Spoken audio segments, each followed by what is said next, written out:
Thomas Soto.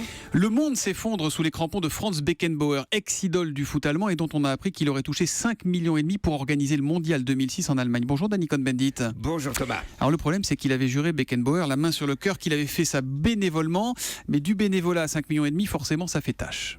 Exact Thomas. Alors il y a un an déjà, il y avait une suspicion, enfin même plus qu'une suspicion, qu'il y avait une histoire de pot de vin de 6,7 millions payé par Beckenbauer à la FIFA pour obtenir la Coupe du Monde 2006. Bref, c'était pour la bonne cause, c'était pour toute l'Allemagne. Donc on disait ouais c'est pas, mais sans pot de vin pas de Coupe du Monde, ben ça se comprend. Mais maintenant c'est plus difficile parce que le brave Franz Beckenbauer, Kaiser Franz, un des plus grands joueurs de foot, ça c'est vrai, eh bien aurait touché bénévolement 5,5 millions d'euros pour organiser la Coupe du Monde. Et là, vraiment, c'est trop. Alors on trouve le roi Beckenbauer se retrouve à nu à son tour, mais à quel sein se vouait le Kaiser, si vous voulez, l'empereur de la corruption maintenant. À quel sein se vouer dans le foot? Il y a beaucoup de moisis là-dedans quand même. Ben oui, mais c'est ça le problème, Thomas.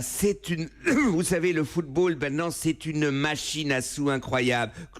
Euro, Coupe du Monde, Ligue des Champions. C'est un milieu qui baigne dans l'argent. L'argent et nous sommes tous les idiots utiles de ce système parce que l'émotion que suscite le foot, on regarde n'importe quoi, à n'importe quelle heure, n'importe quel comment. Je dis nous tous.